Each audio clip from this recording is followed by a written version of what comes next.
Good evening and welcome to The Hard Truth.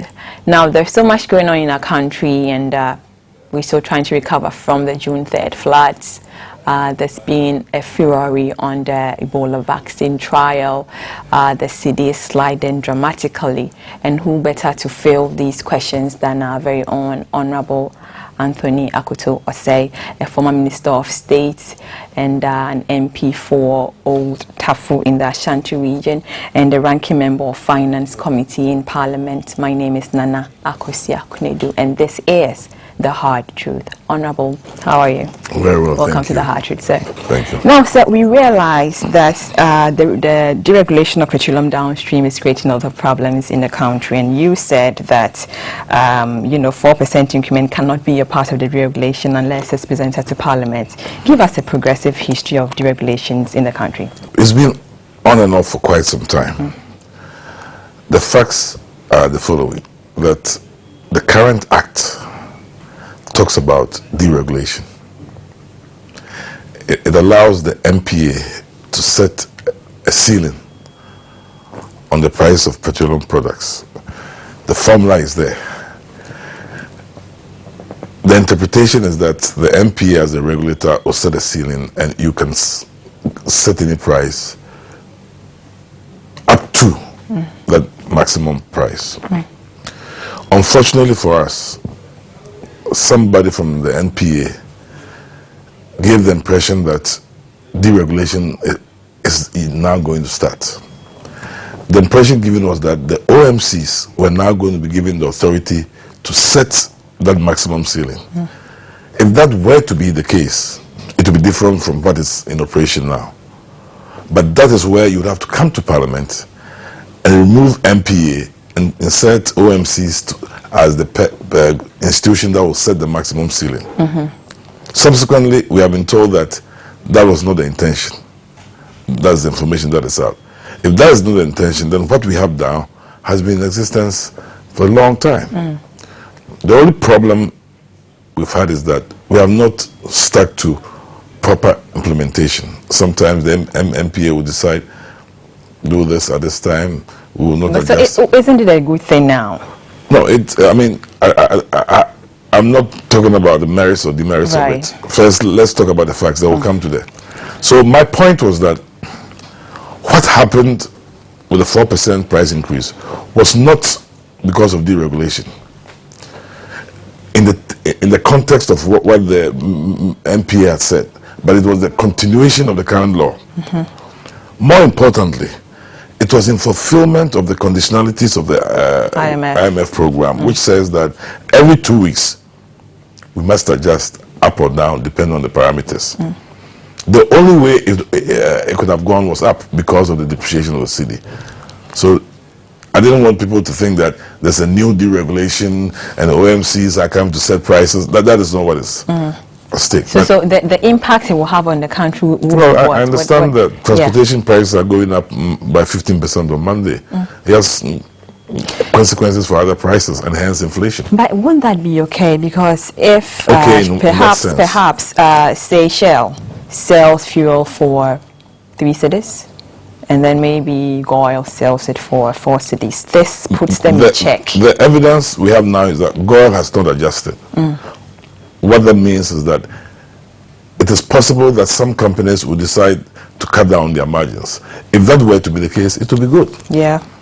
But until we are out of the IMF program, we must every 2 weeks. So the changes we need to reflect on it, what are the changes that we need to reflect on the new? We don't really need to do anything. It's just that every 2 weeks you look at the parameters. Is the crude price oil up or down?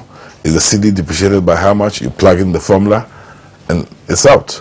Now, unless government decides to come and say we are increasing or reducing taxes, the formula is given. It hasn't been modified. So there we go. Now, the cedi is just depreciating. It's terrible. It's now 4.38 this morning as against the dollar. The forex is 4.5. Oh, my goodness. The pound here is about 7. Yes. And IMF has given about $114 million to show up. Whatever. IMF did not give us 114 because of the cedi depreciation.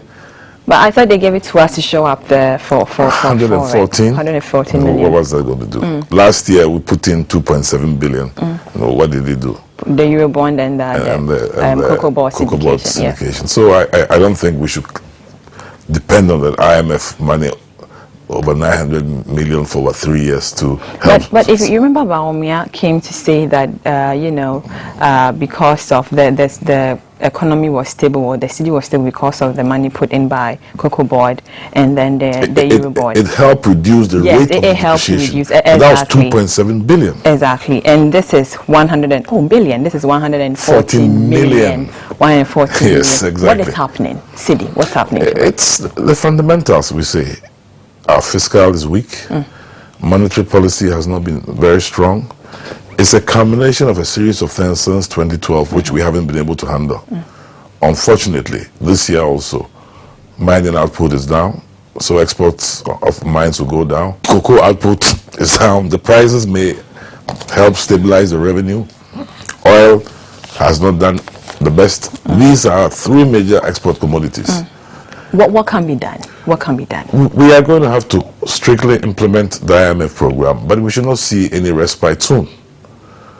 It's going to be terrible still. I can safely predict that until about 2017, what? We are not going to see significant improvement. Things will be tough this year, things will be tough next year. By 2.5 years. Are you a prophet of doom? No. Have you looked at the IMF program? Right. We are supposed to reduce the deficit to about 3.5 in 3 years. That requires cuts, tax increases, or a combination of both. Aren't they doing it? Isn't the current government, cutting on pay? The program only started on April the 3rd. It was approved. So the implementation, in fact, the IMF is in town to review for the April 3rd. So we have barely started. But the measures are tough. But we can go through. Well, we can go through. I think Ghanaians will have to understand it so they know what we're experiencing to be able to adjust. So far, I don't think we've done a good job of telling us what we are likely to go through. Just like you're talking about the petroleum prices. If you do that every 2 weeks, transport prices will every 2 weeks for the next 2.5 years. People are not used to that. Aside from that, at the end of every quarter, utility prices will have to be adjusted up. So at the end of this month, it should be adjusted because the city has depreciated. We still have the Dumso. Businesses are laying people off. These are hardships that will continue for the next 2 years. But we find all of you saying, parliamentarians, ministers of state, saying that unless or until we put right measures in place, things will continue to deteriorate. Yes. What measures They are exactly? short-term and medium to long-term measures. Fundamentally, we have to reverse all the fiscal slippages that have occurred since 2012. Is it easy to do, reversing it? If that's what it takes to cure the economy, you have to do that. The fundamental thing is that we have to cut back on wasteful expenditure. Which is what? Don't we justify all expenditures? We bring a budget and we give reasons why these monies are going a road project. Do we have, waste? Look at the Auditor General reports. If you've read any, every year we continue. People have overspent. We don't do anything about it. What do we do to those? So we have to enforce the laws. If we have to prosecute. And that's why I like the move taken by Occupy Ghana. They're pushing the Auditor General to do what he's supposed to do. Let's not just talk. What has happened to the people who chop the JIDA money, SADA money, Wyoming? What has happened? Investigation is ongoing. Investigation? No. Ongoing. The man has gone to court and he said he should refund. There's no more investigation. RLG, all of those. Let's collect little drops of water. Makes a mighty ocean. We are not doing that, and we keep talking. We'll be right back. Do stay on.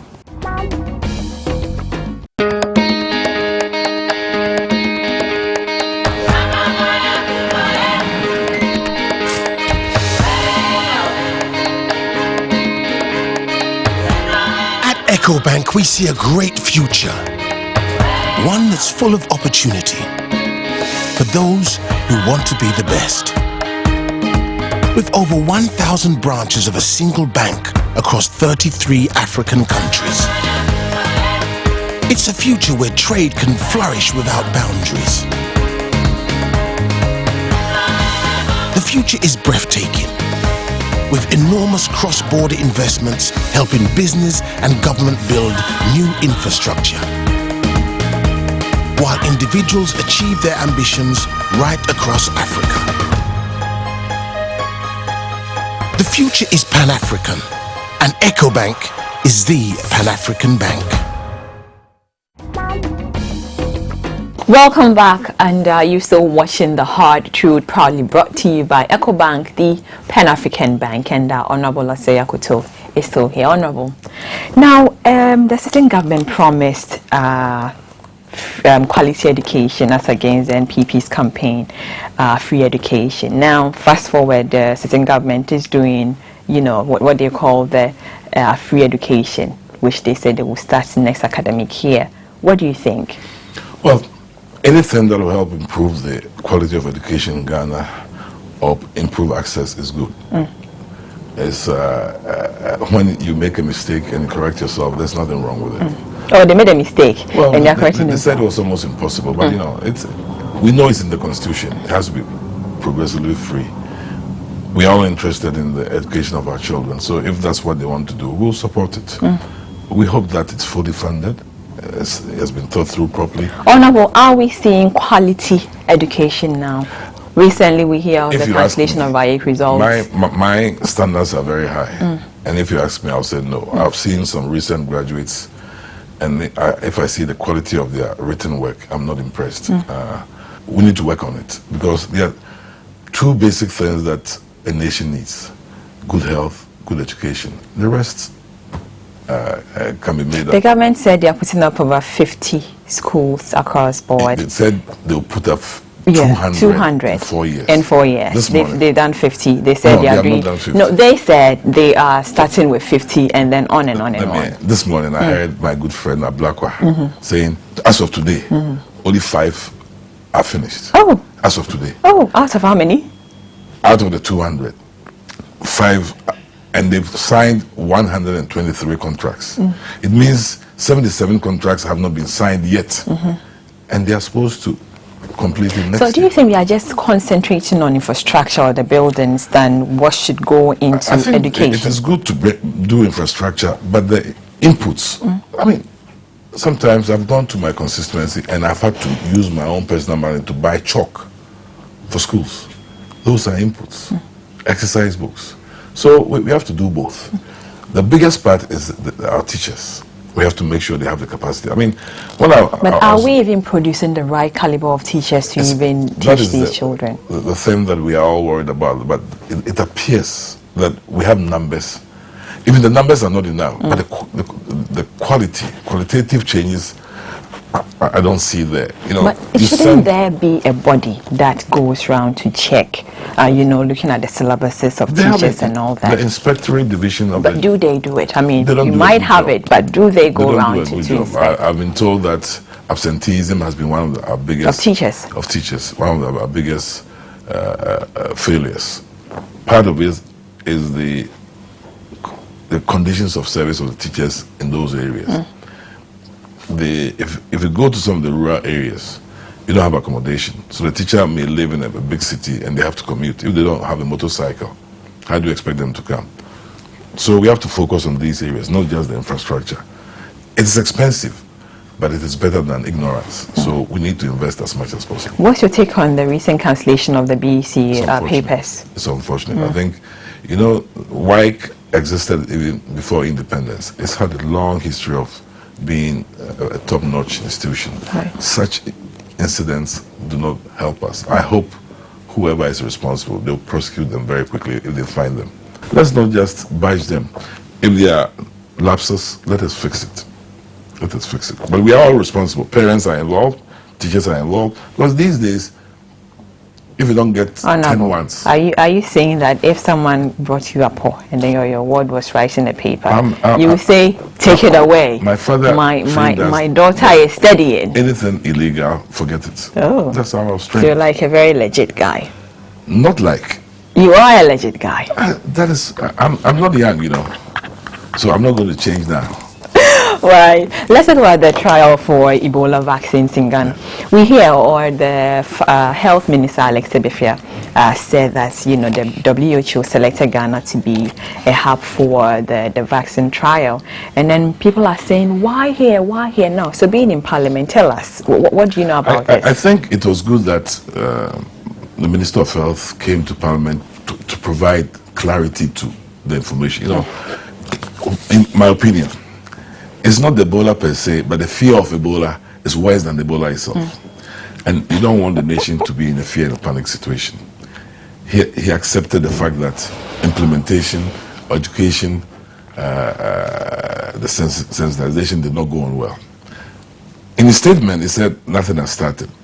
I think it was good that we all got more clarity. But did you ask why Ghana? Why not someone else? Or why not one of the affected Ebola countries? In the subsequent discussions, the Committee of Health is going to meet with them.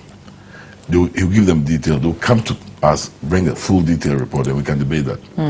I don't want to jump the debate without all the facts being known. So you don't know what went into the selection of Ghana being a hub? Some information came out which I found horrible. For example, what? I'm told that the MC is a principal investigator, and she is the head of the university that is doing this. She has not resigned yet. That I find horrible. And if it's true, they should make her resign. Go and do your science and leave the politics. That is not good. That is not good. So until we get a complete document on it, we can't say anything. I think we ought to allow ourselves the opportunity to examine all the facts. But do you personally, I mean, let's take Parliament up. Personally, you think that it's right to... I have no problem with clinical trials if it will help advance. Then I think we should change to your constituency. Would you be happy if it's tried in your constituency? Sir? If I have all the facts and I think that it is safe, I'll be the first to start. Okay. If I don't have the facts, I will not lead my constituency into that. Leadership by example. That is why we said if Professor Dodo is comfortable, he should go and volunteer himself. Oh, he said he was comfortable. He said that. Well, but he was talking like we are ignorant. And it's so very unfortunate. I don't want to make him a hero. I happen to know of him. I'm happy to know him. But I don't want to debate what I know about him. But I think people should be careful. I mean, yeah, you're a scientist, you're an expert in your area, but the fellows of the Ghana Academy of Arts and Sciences were raising issues with this trial. These are his colleagues. If he has issues, he should raise it with them, not us. Right. We'll be right back.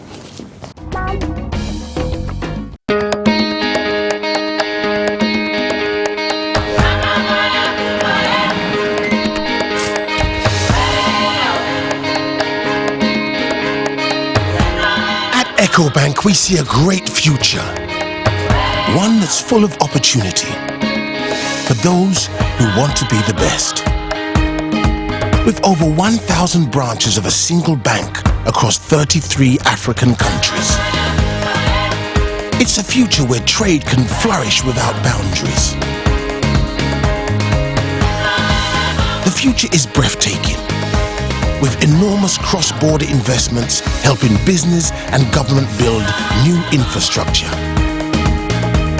while individuals achieve their ambitions right across Africa. The future is Pan-African, and EcoBank is the Pan-African bank. Welcome back, and you still watching The Hard Truth, proudly brought to you by EcoBank, and Honorable Osei Akoto is still here. Honorable, the recent floods. Now, there's been a lot of blame games going around and a lot of investigations ongoing, some calling for the resignation of the AMO boss. Do you think the AMO boss should be fired? Personally, I think this thing about we wait till a disaster happens and we say somebody should be fired, it's not the best way to manage any city. We've known about the situation for a long time. We've known that there were efforts allegedly made with respect to the Conti project. But even the information about it is so scanty that when the president went and said he's directing the minister to release funds, what funds was he talking about? The president was misinformed, and we should not play politics with these things.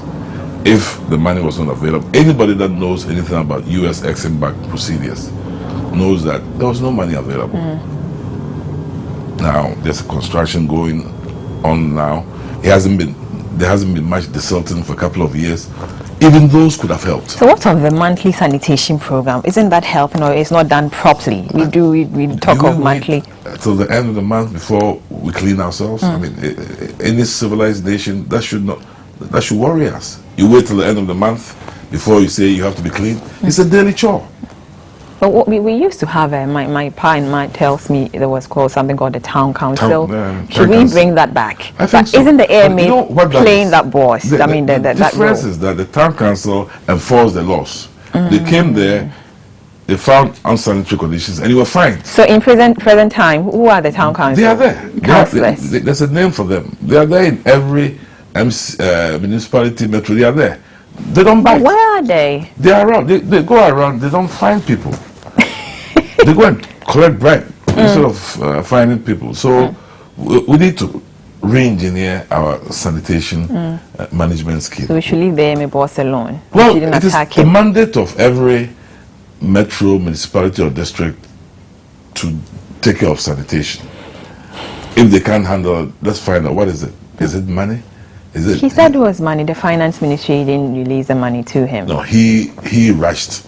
Look, if the truth be told, he wanted the county to pre-finance. That's against our financial regulations.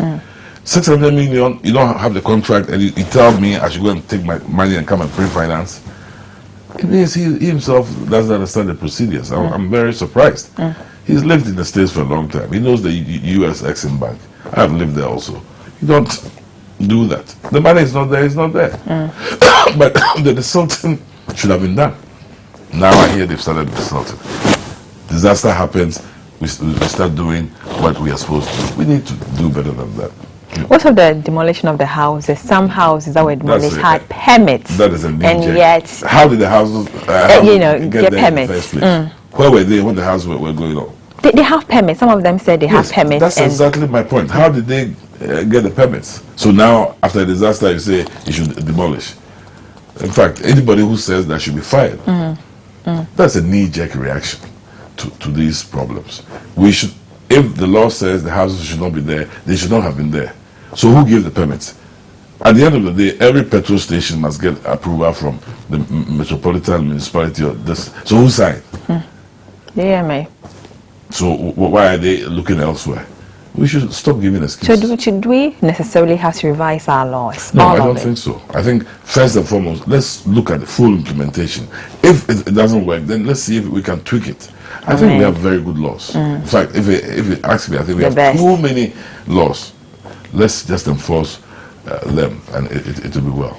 Afarijan, the EC boss recently bid his people goodbye, and there's been calls for, I mean, we hear that someone is taking the president to court on the selection of a new EC, and the minority said there should be a consultation among political parties, stakeholders and all. Let's be sure, the minority has not said that. Civil society groups. Civil society, but civil society must also go by the rules. What does the law say? The law says, upon the advice, is it consultations of the Council of State, has the president done that? If he has done that, he's within the law. So let us not, because of I want to say this, I want to go outside the law. We hope, because that position is so important, that between the Council of State and the president, they present us a candidate who is seen as very credible to all Ghanaians, because we are all stakeholders. That's what we are looking for. Afarijan has done his part. He's been around since 1992. He became chairman. Sometimes when you stay a place too long, you tend to lose track of your weaknesses. Oh my goodness. Yes, it is. So you have been at your constituency for how long? So 3 terms now. Haven't you stayed in too long? Haven't you? 10 years. It may be too long, but that's why the constituents must decide. That in some cases, that's why you see the changes. They call them, my good friend from Takwa Iswem, Takwa Mugabe Ebetuno, Newotuno. So it depends. The constituent, and sometimes you must assess yourself. I have I'll determine for myself when I think I'm not So doing when much. will you bless someone and say, Charlie, I've done my bit, you go the next time? It's a process. You don't start one day. Whilst you are there, you should be thinking about the succession plan. Because one day you go. So when will you leave, sir? You've done well. I don't know what you've done. What have you done in your constituency? Tell me. What are the developmental projects I wish that you go there, but let me give Akoto you one Osei that will say, is dear to my heart. I hear you, I'm listening. For the past 7 years, I have a vocational school that I set up. We graduate about 80, mostly girls. Skills. Why girls alone? Because I think they are the most disadvantaged, particularly in my constituency. And my fear was that if we didn't engage them in school, they may end up having children and all kinds of problems. And every year, at least 80 of them graduate, sewing, batik, cooking. And I'm always happy when I go to their graduation. It's perhaps the best. So at the end of the day, when they are graduated, you give them things to work with. Before, initially, we used to give them, no, or always we give them their machines to go away. And we used to give them money. You don't give them money anymore. I don't have, now I'm having to even use my own personal resource. So I have to look for other people to help. But it is my pride when I see the young ladies. So that's one. So why did they vote for you again? Why? You didn't even have any contenders. No one came contesting against you. You should go and ask them. The next time I will come contest again. I have no problem. And I'll win. No, I have no Affirmative action. You must have, women first. You must hail from there or must have lived there. So you should start building your house there. I hear you. Okay. Finally, sir, are we moving forward as a nation? Because you go to the market and then they scream the entire day we are not buying. What's happening to Ghana? See, this is not politics. We have challenges as a nation in terms of the economic path. When some of us say they think we are talking politics, no. Because we experience it every day. I mean, come Monday when they increase transport fares by 15%. It is not me who is going to suffer. I may have to pay more for petrol in my car. That's fine. But the average worker will have to pay the extra price. Then the food seller will say, well, I took petrol. So we have challenges. In my assessment, the government has done well in terms of managing the economy. They have a program now with the IMF, which, if implemented well, may take us out. Since 2012, look at it, even in the Dumso. It's been with us since 2012. That is not good for any nation. So my focus is on how to help Ghana get out of the economic... By doing what? So by criticizing and offering alternatives to make sure that... That's why I say I'm going to hold the government accountable for the implementation of the program. When I see they are going off, I'll speak so. This petroleum deregulation, the information they appear to give was not correct. Let us know that this is what we have signed on to. So when the price, I'm saying it's going to be every 2 weeks. For the next 2.5 years, people should get used to it. But the government is not doing a good job of telling us. So we can be ready. For any time. Yes, we should be ready, because now if you have any savings, my free consultation to you is save your money well, because times are hard. Look at the banks. I mean, how many businesses can operate at 35% interest rate? It's impossible. So the Bank of Ghana has jacked up the bank policy rate. It will put interest rates up. Inflation is around 17%. It's not good for anybody.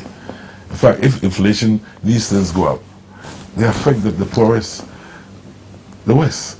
So it is not a good feeling. But when I go to my constituency... But will it get better, sir? You see it getting better? If we implement the program very well, in 2.5 years, we'll see some progress. Right, sir. Thank you so much for talking to the Hard Truth. So that's Honorable Anthony Akoto Osei, MP Old Tafo in the Ashanti region, ranking member of the Finance Committee in Parliament and former Minister of State.